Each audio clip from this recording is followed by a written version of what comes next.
Welcome to Discussing Dad Life, where we break down bullshit so you don't have to. I'm Void, this is No, and let's go. Welcome to Main Event Mondays. Yeah.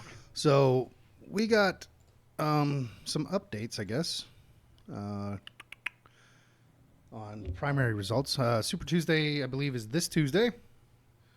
So tomorrow. Well, yeah, so it'd be tomorrow. But I think the big topic is the Michigan primary, which was interesting. Do you know what Michigan is? What? Do you know what Michigan is? The state? Yeah, the state Michigan. Yeah. They held their primaries last week, I believe. So let me go ahead and swap over to screen share, and we'll share the results for the Democratic primary. This is what's interesting, I think. Did you guys get a new camera? I set up a different camera. Ah, makes sense. Yeah, the Usually I look up there to see myself. yeah. No, I set up a different camera this time. Okay, are we back on topic? Yeah. Okay. So the Democratic primary results, the incumbent Joe Biden got 81.1%. That's 623,000 votes for the primary in there. What's interesting is uncommitted got over 100,000. So uncommitted got 2 delegates, whereas Biden got 115. Marianne Williamson got 3% of the votes, and Dean Phillips got 2.7%. So it does go to show that Biden is going to be the Democratic nominee, but it is very interesting that uncommitted got over double digits. They got 13% of the vote. It's interesting. The Republican Party, Donald Trump handedly won that one again, 68.1% of the vote, 758,892 votes. He gained 12 delegates, while Nikki Haley got 26.6% and gained 4 delegates. So Uncommitted got 3%, and then Ron DeSantis got 1.2, even though Ron DeSantis has dropped out. So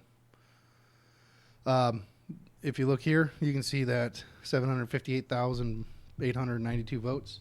That is larger than Biden's vote total. I also think it's very telling that if you look here, while Democrats definitely have some fracture, especially because of the Israel-Hamas issue going on over in Israel, that they typically are a one voting block. They don't typically have multiples. Whereas the Republican Party, you can see much more spread out. I mean, granted, it's basically between the two, but there is really only one Democrat. Yeah, well, one Democrat that's going to get all the votes. So interesting. So let's just look at the primary results so far. For the Democratic Party, Joe Biden's got 206 delegates, and other candidates got 2. And those 2 delegates came from Michigan. So very telling that Joe Biden is definitely going to be the nominee for the Democratic Party. Whereas Donald Trump's got 244.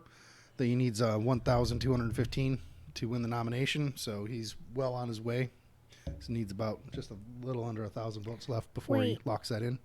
I'm confused. So is it like the farther away or the closer you are? What do you mean?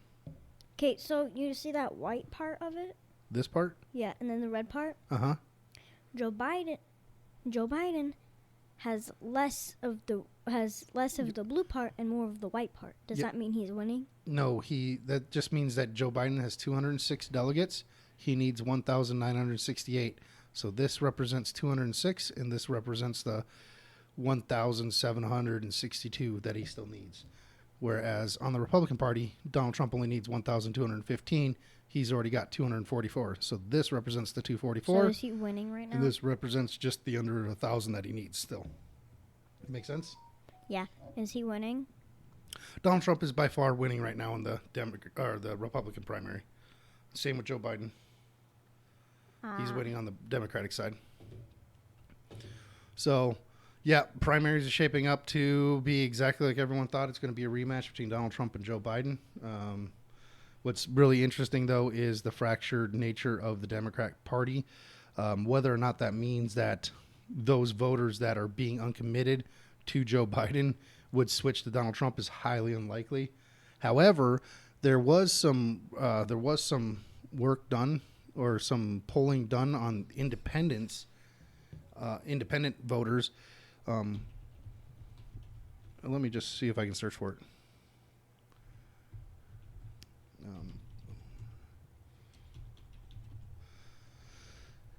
Let's see if I can pull it up real quick. But yeah, it basically was showing that.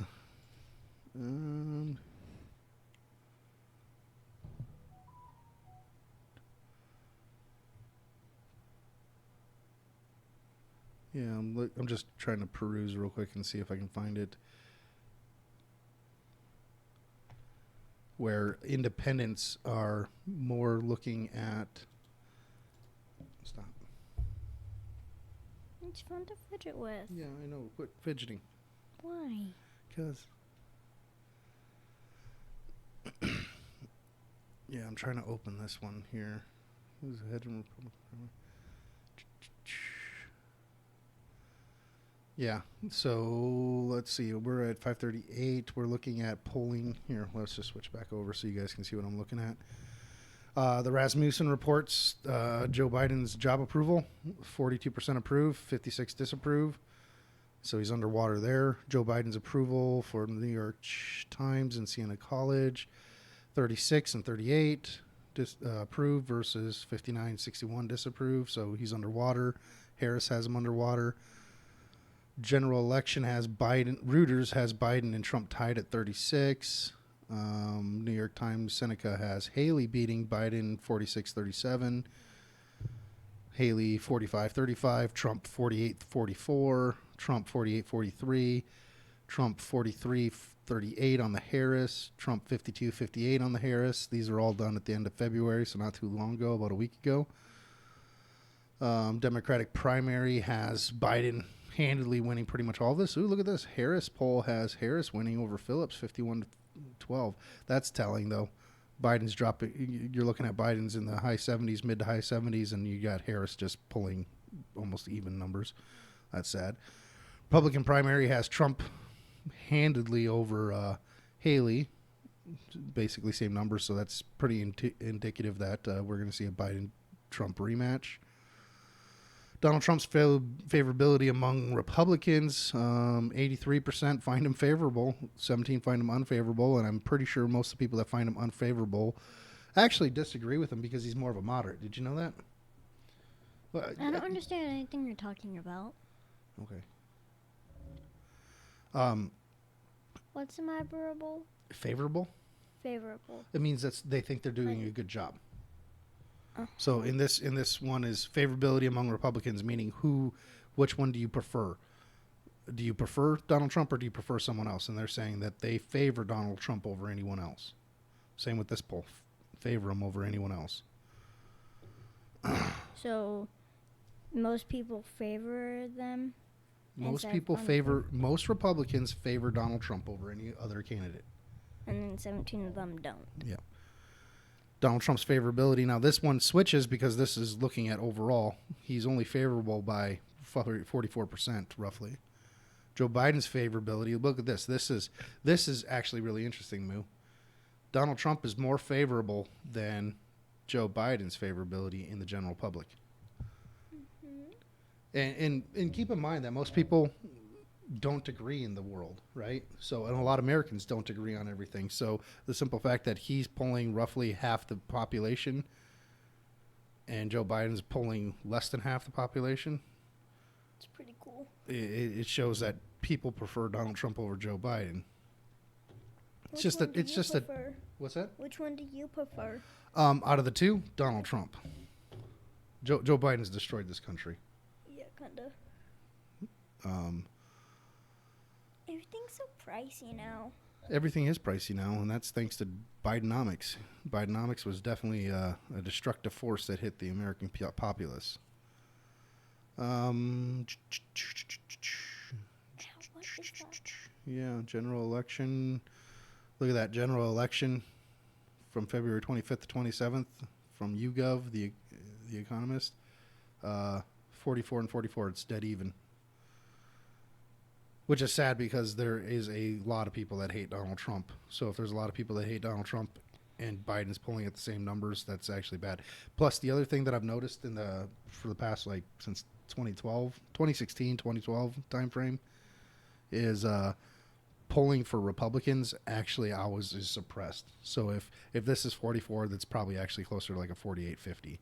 And Democrats are usually overestimated. So if this is saying 44, it's probably about a 38. Just something I've noticed. It probably doesn't translate everywhere, but that just tends to tell me that Donald Trump's going to win if it goes head to head. I was looking at this one right here that says Trump 80%, and then then 79%, and then Haley has 12 and 13%. Yeah. So this is the Republican Party or the Republican primary 2024. Who the polling says who's going to get the primary? They believe should get the primary, and they're saying Donald Trump over Haley. This one, it says the generic ballot: 44% support Democrat, 43% Republican. What's interesting though is they're not. I wish they would do the independents on this one, because independence is really where it's going to be at, because we already know. Like I'm an independent voter. I'll vote for a Democrat if a Democrat is worthwhile. The unfortunate thing is basically since 2012 there's been no good Democrat to vote for. Bernie Sanders was the closest one. Well, and then Tulsi Gabbard, but then Tulsi Gabbard left the Democratic Party. So yeah. That makes sense. Let me see here. Oops, we were going to go back here. The other thing that I wanted to talk about is the illegal immigration. Texas's illegal immigration stand. Texas is having illegal immigration? No, Texas is fighting back against the illegal immigration. Basically, the federal government is supposed to protect states. There's a contract between the federal government and the states. When the states join the federal government is supposed to provide security. When the federal government fails to provide that security, the states can then say, hey, you have violated your obligations to us. Now, under the Constitution, we can exercise our own rights to defend our own borders. And that's what Texas is basically doing. And Greg Abbott is the governor of Texas. He's doing a decent job of hold on one second.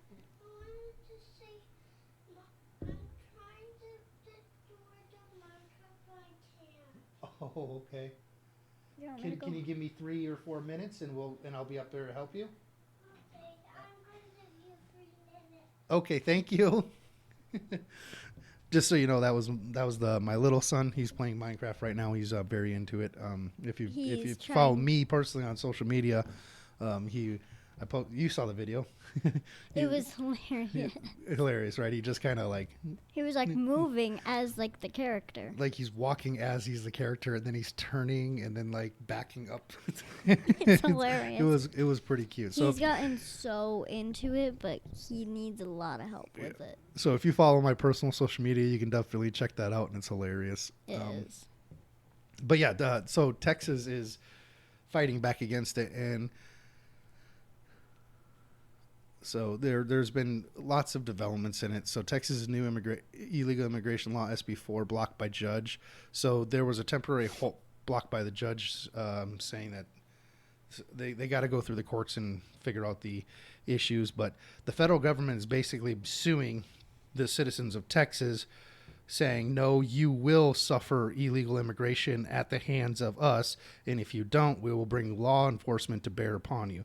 Basically, the federal government is overstepping their bounds, and under Joe Biden, if Joe Biden gets reelected, I can honestly see Joe Biden using the federal government to start going after American citizens. I mean, we're already seeing it. January 6th defendants, we're already seeing that the federal government is going after American citizens for basically nothing. I mean, all the videos got released, and you can actually see that cops are waving people in and stuff like that. So January 6th definitely was not as big of an event that the Democrats are trying to make it to be, but they're trying to say that so it's whatever. But yeah, so that was the top news in Texas, is that there was a federal judge that had blocked the new law where they were arresting illegal immigrants. So we'll have to wait and see what the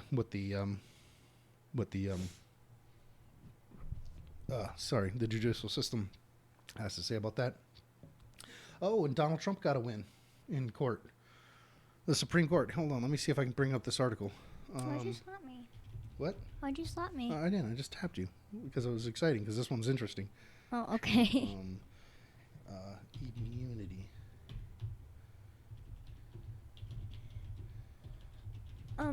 Have those people that won the stuff have they reached out to us yet? No, I have not actually gotten anything.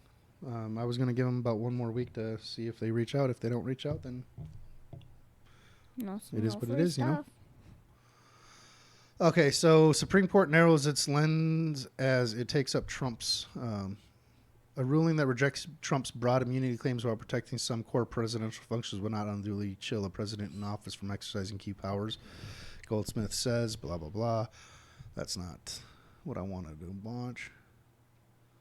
Let me see. This might be at CBS News. Let's use. I'm trying to use left-wing news here because left-wing news. People on the left like to use left-wing news, and then if the left-wing news actually confirms what people are saying, then they might listen. So let's switch over here. Okay, so Trump's immunity claim taken up by the Supreme Court, keeping D.C. 2020 election trial paused. The Supreme Court on Wednesday said it would decide whether former President Donald Trump, is entitled to broad immunity from prosecution for acts allegedly committed while in office, teeing up another blockbuster election year showdown that could have major ramifications for the federal criminal cases against him.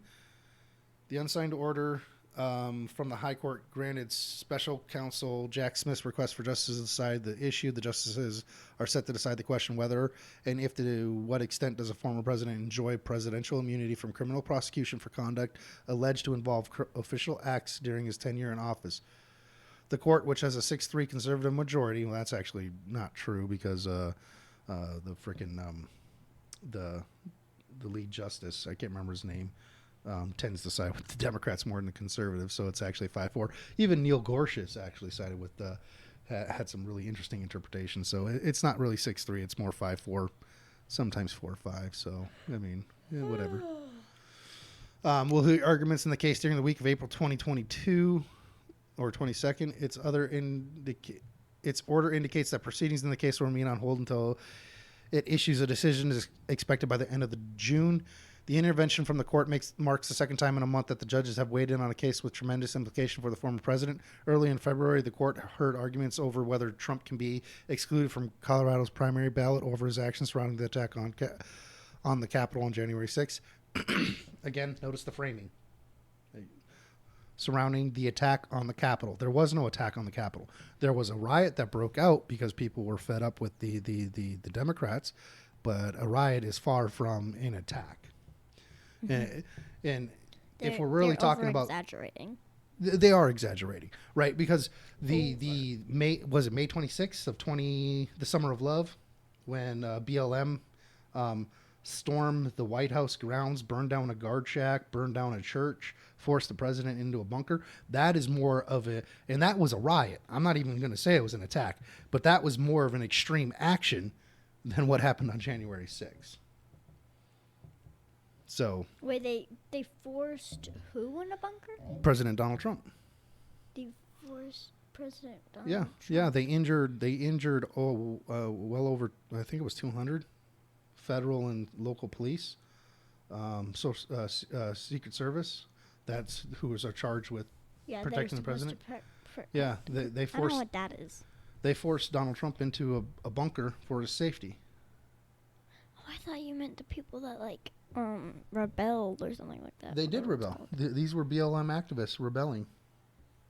Why would they hurt Donald Trump? Or they because they don't like Donald Trump. The one thing I've noticed about the left is they are not afraid to use violence to get what they want, which is by definition terrorism. Okay, so you're telling me these people, you don't like someone, so they're gonna go psychopath and go hurt like 200 people. Yeah. They've been doing it for years. Psychos. They did it up in Portland. They did it up in Seattle. Have they done it close to us? There was part of Portland that they overtook. They forced all police and services out. And what it ended up happening is it was called Chaz. That was the city blocks that they took over was called Chaz. And basically city functions no longer happen in there. So if there was people getting shot or people getting AR'd or people getting assaulted, the cops wouldn't go in there and do anything. They had to handle it themselves. And they basically don't care about rule of law, so they just let everything happen. So crime rates just soared throughout there in people's Did they livelihoods. get it back? What's that? Is it still like corrupted, or did they get it back? It's still occupied, but it's not nearly as bad as it was before. Will police go in there now? I'm not 100% sure. I should probably check that out and see. Yeah. Yeah, I should. So, yeah, nonetheless, the court is going to weigh in on this one again, which they should. They should. The court kicked the can down the road when Texas sued Pennsylvania for their illegal changing of their mail-in voting procedures.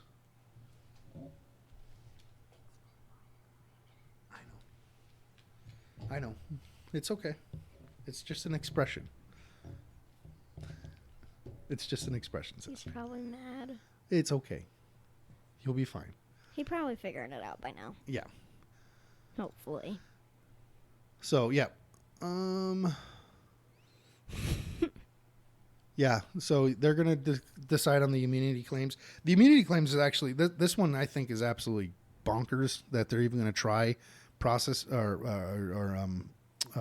prosecuting him for any of these things, because the president is immune from normal prosecution. It sets so forth in the Constitution. The Constitution actually has a mechanism to actually hold the president accountable for actions that they deem are illegal, which is the impeachment process, the impeachment and removal process, which they did do this. So it almost, I can't remember who was talking about it, but this almost seems like a case of double jeopardy. Do you know what double jeopardy is? No. So double jeopardy is a legal theory where, like, let's say you killed someone, right? Let's just say that. Not saying you are. Let's just say you killed someone. And you went to trial, and the jury found you not guilty from that crime. But then a month later, more evidence comes out that shows that you did do it. They cannot retry you for it. That's basically the premise behind double jeopardy. Now, there are legal loopholes where you can actually tack on a different charge. So let's say they were trying to do like murder 1 for you, but they figured this out, and then they're just like, oh, we're going to charge you with murder 2, right? So they're not charging you for the same crime. They're charging you for a slightly different crime. But that's the premise, is that you cannot be held accountable for your actions more than once. And if you're found not guilty, you can't be tried for it again. That's the general argument of it. So in some ways, with Donald Trump being impeached in the House of Representatives for the January 6th incident and then not being removed from office by the Senate, that means that he's already gone through a trial and everything and was not found to have actually done anything wrong, which means Jack Smith's probe or prosecution is wrong. Okay, do you want to take some time and share what you're wearing and everything? Sure. You want to do that, or you want to wait until for Wednesday's episode? Do you want to make them wait? Yeah, let's make them wait. Let's make them wait. She's saying tune in on Wednesday. Check us out. Peace. No, we're not done yet. No, we're not. I'm just kidding. We're done yet. Okay, Peace. finally. Thank you for watching. Please give us a like, share, and subscribe. Till then, peace.